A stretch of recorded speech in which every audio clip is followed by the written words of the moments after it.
오늘 저는 놓치지 말아야 할 기회라는 제목으로 하나님 말씀을 전하겠습니다. 이 십사람들이 다윗을 한 번 더 배반을 합니다. 이전에도 다윗을 한 번 더 배반해서 사울에게 밀고를 했는데, 오늘도 본문에 보면 이 십사람들이 자기의 영역에, 자기들이 살고 있는 그 광야에 숨어 있는 다윗의 일행 600명이 있었는데, 그들의 근거지를 파악하고 이 십사람들이 사울에게 찾아갑니다. 그래서 이 기브아에 있는 사울을 찾아가서 다윗이 숨어 있는 정확한 좌표를 알려주게 됩니다. 이 소식을 듣고 사울은 이렇게 생각했을 겁니다. 절호의 기회다. 이제 하나님이 나를 도우셨구나, 이렇게 생각하고 이제 다윗이 숨어 있는 것을 알았으니 이 사울이 선택할 수 있었습니다. 다윗을 찾으러 가지 않겠다고 약속을 했거든요. 다윗이 자기를 살려줬을 때, 이제는 내가 너를 죽이지 않겠다, 하나님 앞에 맹세한다, 그렇게 얘기해 놓고도 기회가 오니까 이 사울은 어떻게 하냐면 다시 3,000명을 부릅니다. 이 3,000명이 또 그 사울이 택한 사람이었는데 특수부대고 아주 뽑고 뽑은 사람들이었습니다. 전쟁에 능한 자였고 사울이 명령한 대로 따르는 특별한 군사였습니다.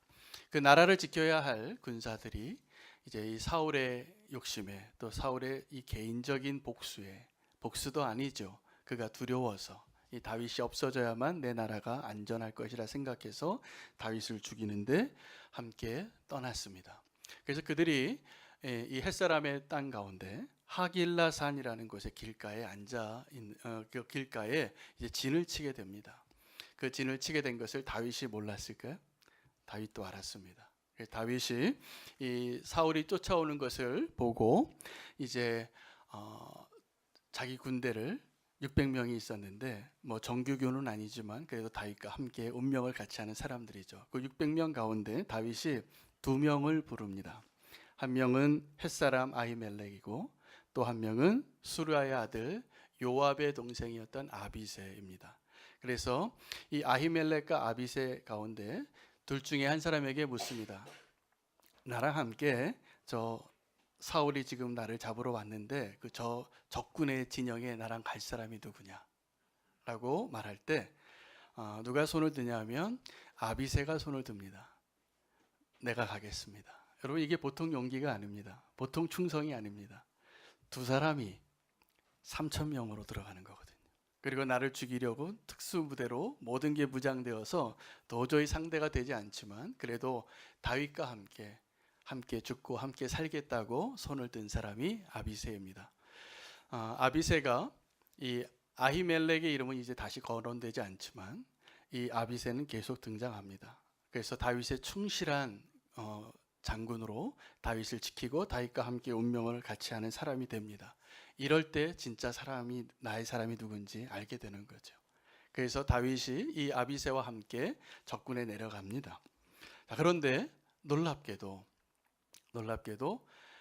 이 다윗과 아비새가 가는데, 여러분, 이 3,000명이 진을 치고 있는데 그 들어가서 이 사울이 누워 있는 곳이 어디였냐면 사울이 가장 중앙에 누워 있더라라고 기록이 되어져 있습니다. 그리고 그 주변에 그 아브넬을 비롯해서 이 3,000명의 군사들이 다 진을 치고 있는데, 이 사울을 지키기 위해서 누워 있었던 거, 진을 치고 천막을 치고 있었는데 그것을 다 뚫고 들어갑니다. 어떻게?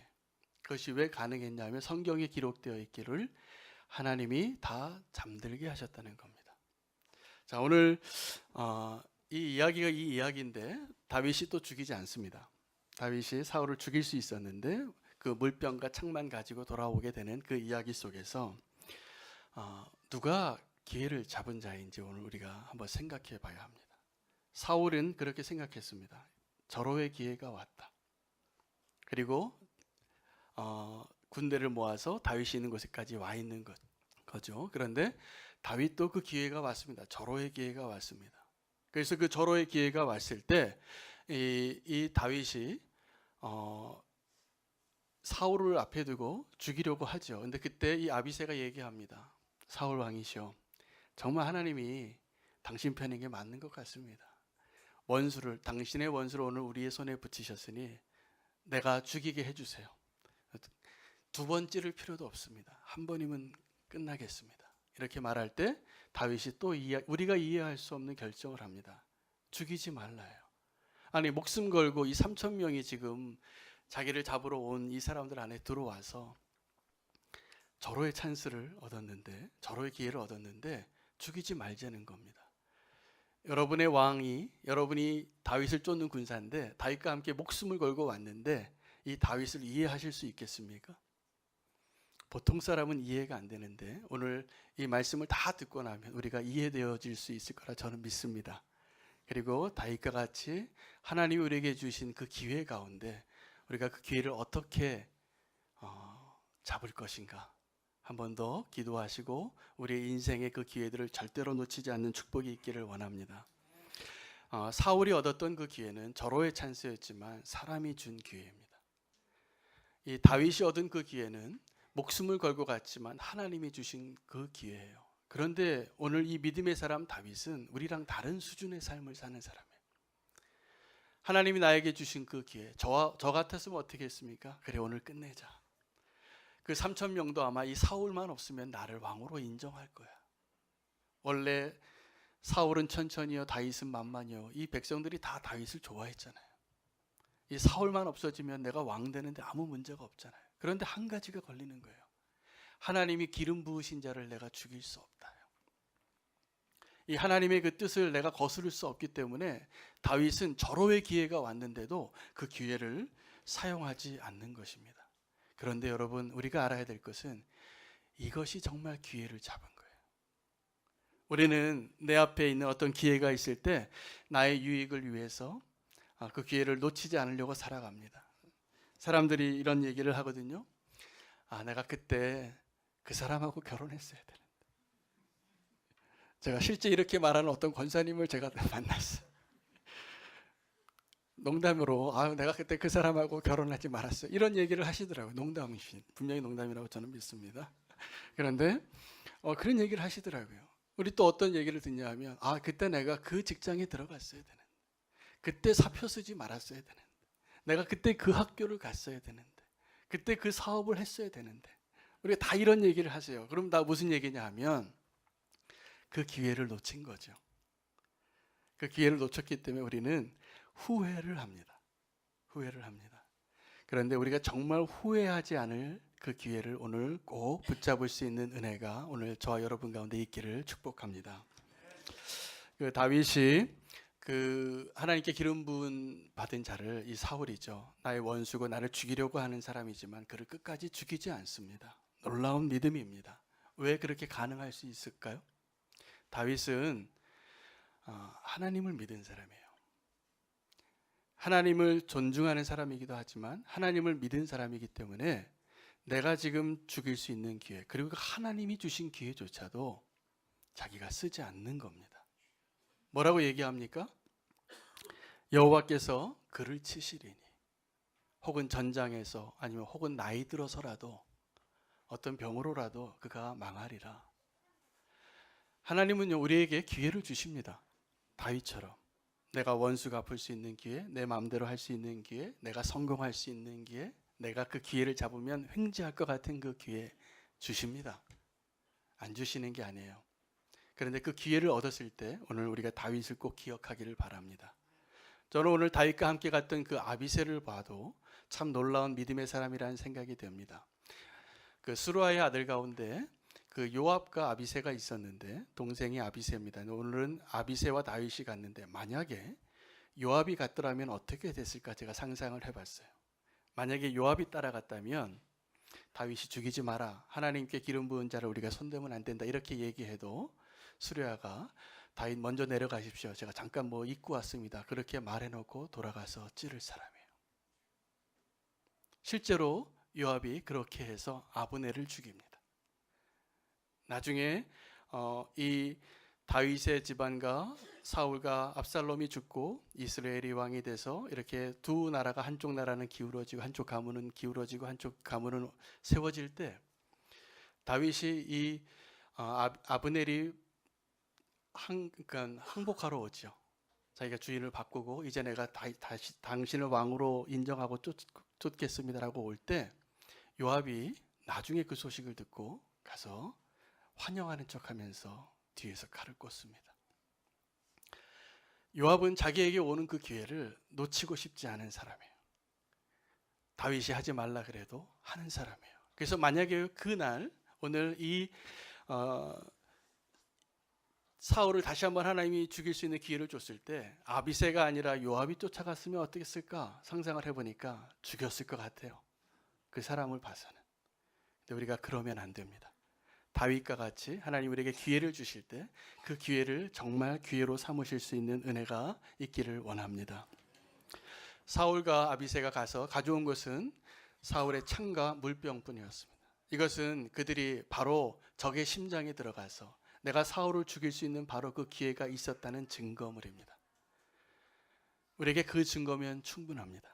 하나님 앞에서 내가 하나님을 믿고 살았습니다. 하나님 내가 모든 기회를 양보했지만 하나님 내가 십자가의 길을 갔지만 세상에서는 오해를 받고 약자 같고 망한 자 같고 가난한 자 같고 아무것도 아닌 것 같지만 이 창과 물병이 있으면 하나님이 아실 거예요. 내가 안다 이제. 네가 그 기회가 있었는데 네가 그렇게 더 위대한 삶을 택하고 더 믿음의 삶을 택한 걸 내가 이제 알겠다. 우리가 하나님 앞에 그 증거로 충분한 삶을 사시기를 축복합니다. 하나님이 기뻐하시는 삶 가운데 그 기회를 놓치지 마시기를 바랍니다. 저와 여러분은 그런데 어떻게 살았냐 하면 기회가 오면 그 기회를 놓치지 않는 자로 삽니다. 심지어는 세상이 주는 기회조차도 기회만 온다면 그것을 놓치지 않으려고 그렇게 발버둥 치고 열심히 사시더라고요. 저는 우리 성도님들이 세상에서 열심히 사는 것을 제가 요즘 영성일기를 통해서 보게 돼요. 듣게 되고 알게 돼서 기도하게 됩니다. 정말 치열하게 사시는 것 같아요. 근데 제 기도는 어떤 것이냐면 그 치열한 삶 가운데 그 기회 가운데 정말 믿음으로 살 수 있는 기회를 놓치지 않는 성도님들이 되시도록 기도합니다. 우리에게는 좋은 기회들이 와요. 세상이 주는 기회죠.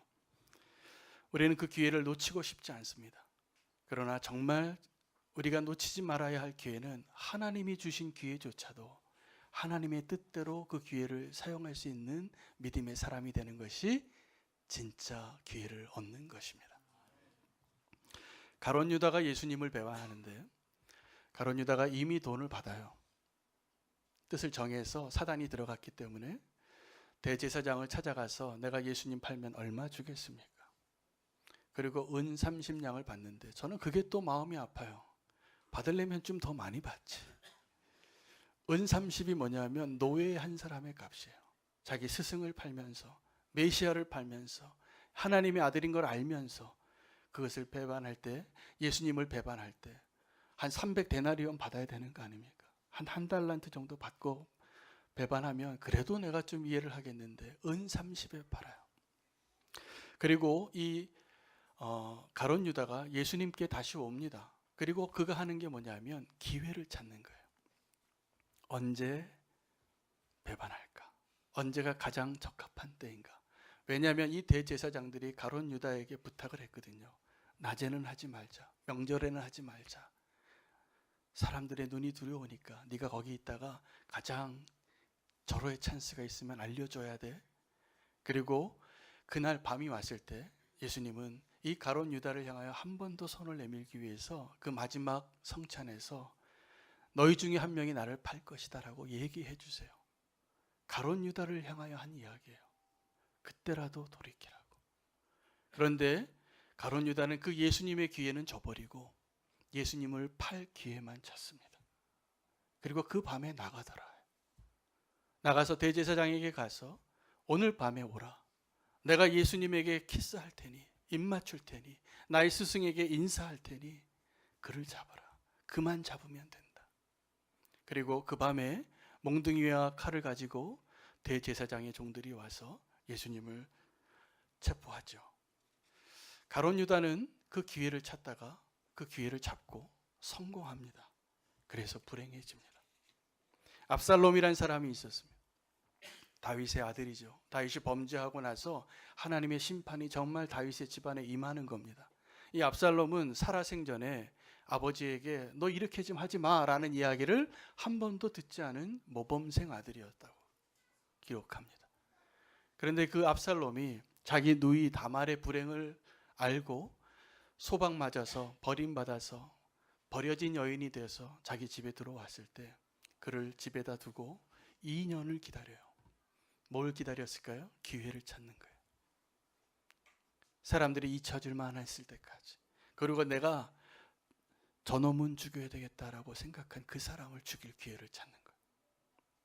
그래서 내 누이를 버림받게 한 그 원수를 갚죠. 그가 그 복수에 성공해서 불행해져요. 그 기회를 잡아서 불행해져요. 그 다음엔 또 어떤 기회를 찾는 자가 되냐 하면 이 압살롬은 너무나 주도면밀한 자입니다. 하나님 앞에 사랑받을 수 있는 모든 축복을 다 버림받게 돼요. 다윗이 이 압살롬을 보니까 너무나 안타까워서 사랑해서 그를 위해서 나중에 그가 죽을 때 정말 통곡을 하거든요. 압살롬아, 압살롬아, 내가 대신 죽었어야 되는데. 근데 그 압살롬은 어떻게 그 기회를 또 찾고 있냐면 자기가 왕이 되려고 해서 아버지 곁에 왔는데 아버지가 아직도 내가 복수한 그 일이 마음에 걸려서 나를 아들로 환영하지 않아요. 그러니까 그것이 또 상처가 돼서 아버지를 배반하기로 결심합니다. 그리고 그가 성문에 앉아서 백성들 앞에서 민심을 도둑질해요. 그런 사람들 많습니다. 나쁜 의도로 기회를 찾기 위해서 좋은 일을 해요. 인사를 하고 축복하고 도와주고 기도해주고 우리 아버지는 너무 바빠. 내가 대신 축복해 줄게. 압살롬과 같이 기회를 찾는 사람이죠. 압살롬이 그것을 실패했으면 차라리 다행인데 그가 성공해서 왕이 됩니다. 그래서 불행해져요. 여러분, 우리가 찾는 기회가 어떤 것입니까? 여러분, 어떤 기회를 찾습니까? 그런 기회를 붙잡고 성공하는 것이 행복해지지 않습니다. 우리는 아브라함을 기억해야 합니다. 아브라함은 조카 롯과 함께 믿음의 여정을 떠났어요. 본토 친척 아비의 집을 떠나서 내가 지시할 땅으로 가라 할 때 그 믿음의 여정 가운데 이 롯을 데리고 가요. 아들이 없었는데 조카지만 아들 삼은 겁니다. 그런데 아브라함도 부자가 되고 롯도 부자가 됐는데 함께 한 땅에 머물 수가 없으니까 롯에게 먼저 제안을 하죠. 우리가 이제 함께 살 수 없겠구나. 네가 먼저 결정해라. 그러면 이 롯이 정말 좀 인격이 된 사람이라면 이렇게 얘기하지 맞습니다. 삼촌이 먼저 택하세요. 그러면 제가 그 반대로 갈게요. 그런데 아브라함이 사실은 축복하고 먼저 양보한 거죠. 네가 우하면 내가 좌하고 네가 좌하면 내가 우하리라 라고 말하니까 그대로 또 덥석 받아요. 이렇게 롯이 먼저 그 기회를 갖고 그 기회를 놓치지 않은 거죠. 바라봤던 것이 소돔과 고모라예요. 그때는 에덴 동산 같았더라. 적각꿀이 흐르는 땅과 같았더라. 잘 살 것 같고 좁고 아주 평평한 대로가 열린 것 같아서 롯이 그것을 먼저 택하죠. 아브라함은 양보하는데 여러분, 우리가 창세기를 다시 보시면 아시겠지만 하나님이 그때 진짜 축복을 하세요. 롯이 떠나니까. 롯이 그 소돔과 고모라로 가고 나서 이제 쓸모없는 땅 위에 서 있는 이 아브라함에게 하나님이 다시 나타나십니다. 그리고 동서남북을 바라보라. 네가 밟는 땅을 내가 다 주리라. 그리고 미래의 축복을 하세요. 너의 자손이 저 하늘의 별과 같이 되리라. 한 번 더 축복하세요. 롯이 떠나고 롯이 이 눈에 보이는 우리가 지금 붙잡을 수 있는 잠깐 있다 없어질 것들 좋은 것을 먼저 택하죠. 그러나 우리는 아브라함과 같이 하나님의 기회를 붙잡는 자가 되어야 합니다. 양보하세요. 양보하세요. 하나님이 주시는 걸 붙잡으세요. 이게 저와 여러분이 앞으로 믿음의 사람으로 살아가는 삶의 모습이 되어야 합니다. 그러면 하나님께서 우리의 길을 책임져 주실 것이라 믿습니다. 진짜 축복은 그래서 롯이 떠나고 난 다음에 아브라함에게 주어지는 것을 기억하셔야 합니다. 우리는 그런데 아브라함과 같이 살지 못하고 야곱과 같이 살 때가 훨씬 많습니다. 야곱을 별명을 짓는다면 기회주의자입니다. 그는 기회만 된다면 영적인 축복이든 이 땅의 물질적인 축복이든 축복이라 그러면 물불 안 가리고 먼저 잡는 자예요. 근데 우리가 대부분 이 야곱하고 참 닮았습니다. 야곱은 태어날 때부터 쌍둥이인데 형 발뒤꿈치를 붙잡고 태어난 아들이에요. 뭔가를 잡으려고. 그리고 정말 자기가 영적인 축복도 받고 싶은데 갖고 싶었는데 둘째로 태어났기 때문에 이 장자의 명분이 너무나 갖고 싶었어요. 그래서 어떻게 하는지 우리가 다 알지 않습니까? 그가 정말 배고플 때 맛있는 단팥죽을 끓여서 갖다 주는 거예요. 그리고 장자의 명분을 나한테 넘겨. 그럼 이거 줄게. 근데 에서는 정말 육적인 사람이었기 때문에 장자의 명분이 얼마나 축복인 걸 모르고 넘겨버리고 나중에 아버지의 축복도 이 야곱이 다 뺐죠. 그런데 이 야곱은 평생을 그렇게 살아요. 결론이 어떻게 됩니까? 그의 삶이 정말 험난했다고 고백해요. 자기 아들이 애굽의 총리가 돼서 애굽 바로 왕 앞에 섭니다. 그때 자기의 인생을 고백해요. 내 인생이 짧지 않은 길을 갔는데 고난의 길이었습니다. 고달픈 삶이었습니다. 여러분, 분명해지는 것 같아요. 우리가 정말 나에게 유익이 되어지는 그 기회를 붙잡기 위해서 살아가는 삶은 고달퍼집니다. 근데 하나님의 주시는 그 기회를 붙잡는 삶을 살면 조금 더 손해보고 조금 더 광야로 나가고 조금 더 돌아갈 수 있을지 모르지만 이 세상의 사람들과 다른 삶을 살 수 있게 되는 겁니다. 여러분, 이 똑같은 기회 앞에서 그날 하나님이 사실은 사울에게도 기회를 주고 다윗에게도 기회를 줬는데 너무나 다른 삶을 살잖아요. 하나님 보시기에 사울과 다윗이 너무나 다르잖아요. 우리는 어떠한 사람이 되기를 원하는지 오늘 고민해 보셔야 합니다. 때를 얻든지 못 얻든지 우리가 기회를 놓치지 말아야 하는데, 저는 요즘 영성일기를 통해서 우리 교회 남자 성도님들의 삶을 함께 읽고 제가 도전을 많이 받습니다. 지난 한 주간에 한 장로님이 영성일기에다가 이런 전도하는 이야기를 쓰셨어요. 집에서 떨어진 동사무소에 가시는 길에 한 사람이 전도하는 걸 보셨대요. 그런데 너무나 열심히 전도를 하더랍니다. 장로님이 그분과 함께 전도를 하고 싶었는데 그냥 외면하셨대요. 외면하시고 돌아오셨다고 얘기를 해요. 근데 돌아오는 길에도 이 볼일을 다 보고 돌아오는 길에도 그분이 계속 전도를 하고 있더래요.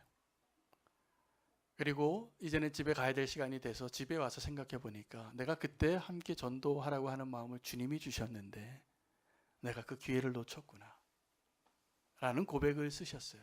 저는 그 장로님의 고백이 너무나 솔직하시고 그리고 정말 우리에게 주어진 그 기회를 놓치지 말아야 할 것이 무엇인가를 잘 고백하셨기 때문에 제가 너무나 마음으로 아멘이 됐습니다.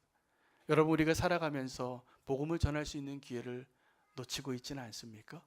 그 기회가 저와 그 사람에게 얼마나 소중한 기회인지 우리는 다 알지 못합니다. 그 기회를 꼭 붙잡아야 합니다.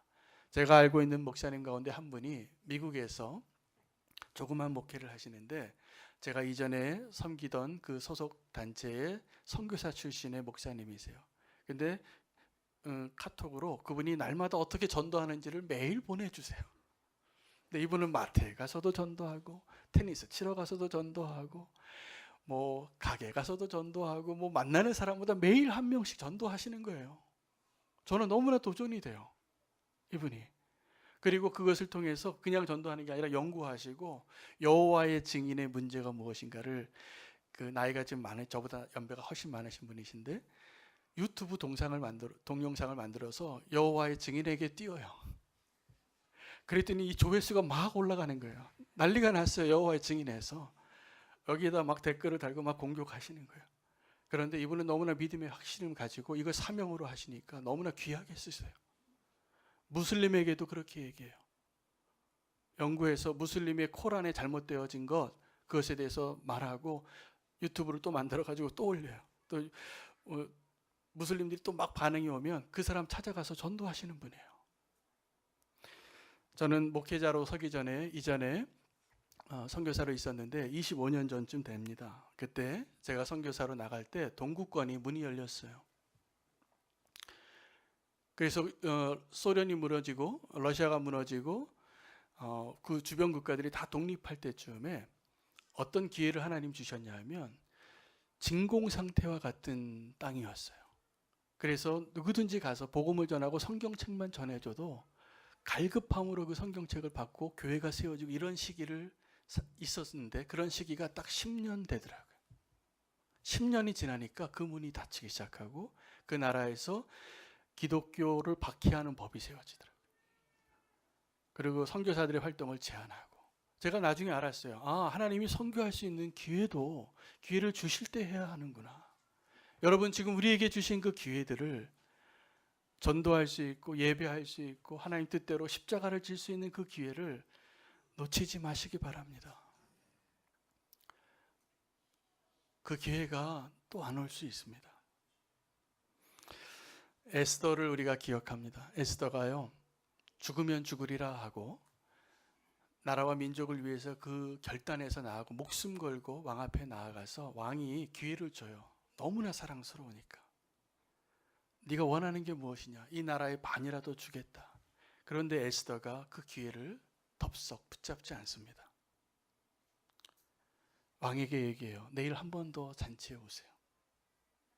그 다음 날에도 또 왕이 보니까 또 아름다워요. 또 사랑스러워요. 도대체 네 소원이 뭐냐? 내게 좀 말해달라. 우리 같으면 어떻게 하겠어요? 현찰은 이렇게 해주고 땅은 이렇게 해주고 자리는 이렇게 해주고 이런 얘기를 할 텐데 에스더가 그 얘기를 또 안 해요. 내일 한 번 더 와주세요. 하만하고 같이 와주세요. 그 세 번째 날에 에스더가 말합니다. 나의 원수는 저 하만입니다. 내 생명을 구해주세요. 내 민족을 구해주세요. 그리고 그때 정말 원하는 것을 고백해요.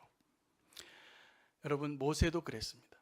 모세는 이스라엘 민족이 하도 반역을 하니까 하나님이 모세에게 친구같이 대화하시면서 야 모세야, 이제 너만 남겨놓고 이스라엘을 다 우리 없는 걸로 하자. 다 쓸어엎자. 다 심판하자. 만약에 하나님이 이렇게 기회를 주신 대로 살았다면 우리는 모세의 후손이 될 뻔했습니다. 노아의 후손처럼. 정말 그렇게 쓸어버릴 수 있는 기회 앞에서 모세가 하나님 앞에 자기 영생의 조건을 걸고 하나님 앞에 간구해요.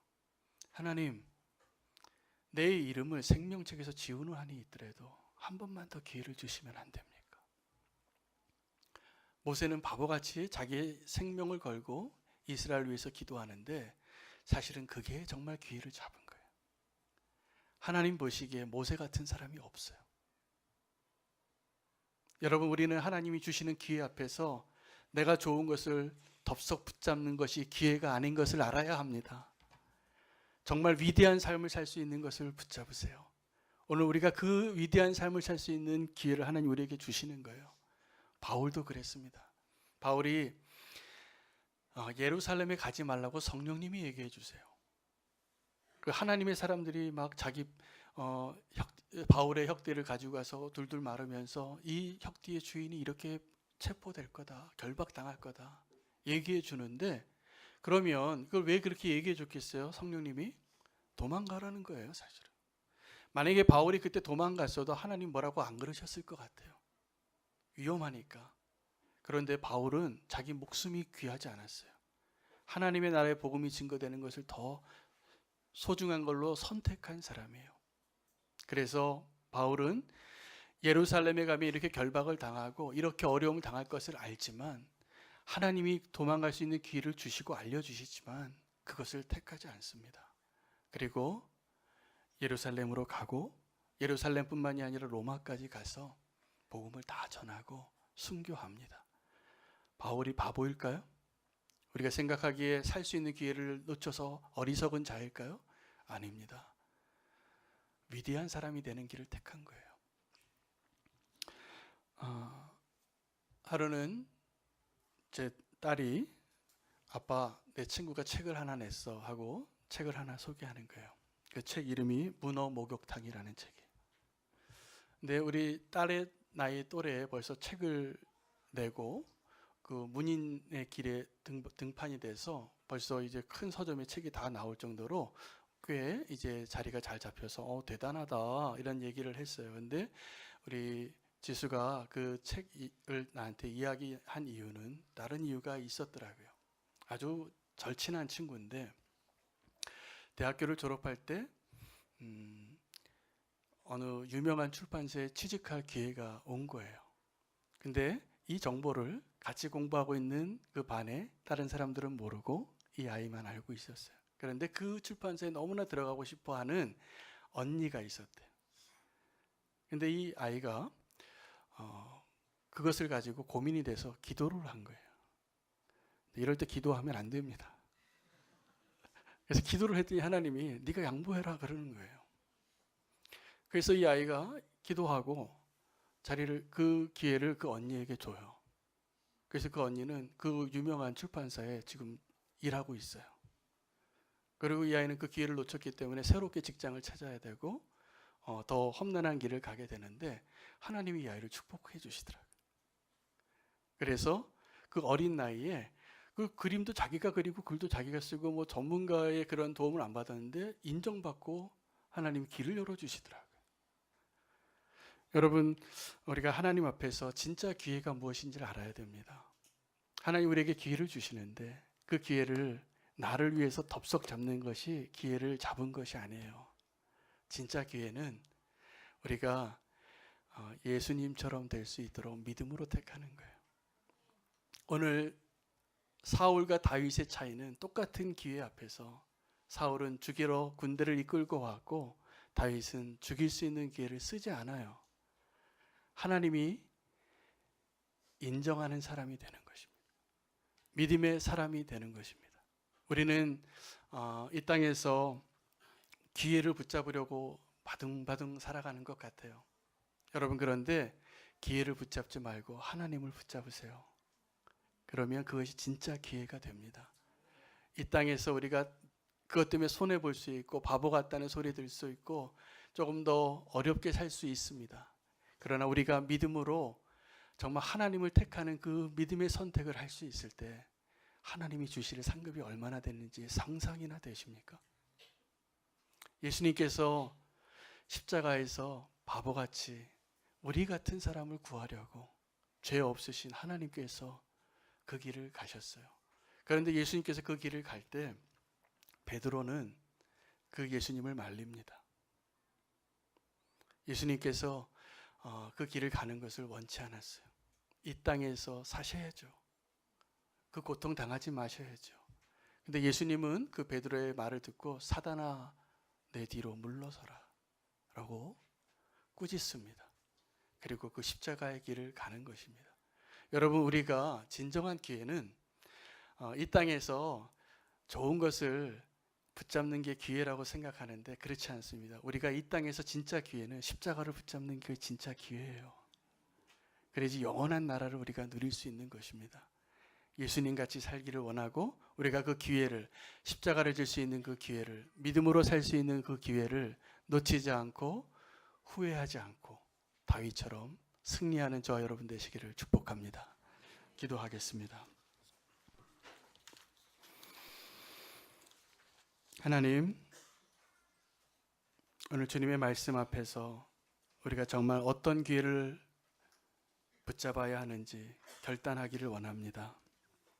세상이 주는 기회를 우리가 놓치지 않으려고 숨어서 그 기회를 틈틈이 붙잡고 노리고 살아가는 삶이 아니라 양보할 수 있고 희생할 수 있는 십자가의 그 기회를 놓치지 않기를 원합니다. 복음을 전할 수 있는 그 기회를 놓치지 않기를 원합니다. 우리가 더 사랑했어야 하는데, 더 양보했어야 하는데 이런 후회하지 않기를 원합니다. 주님이 말씀하신 대로 주님의 그 십자가의 길, 작은 문으로 가는 그 기회를 놓치지 않게 은혜 내려 주시옵소서. 예수님의 이름으로 기도합니다. 아멘.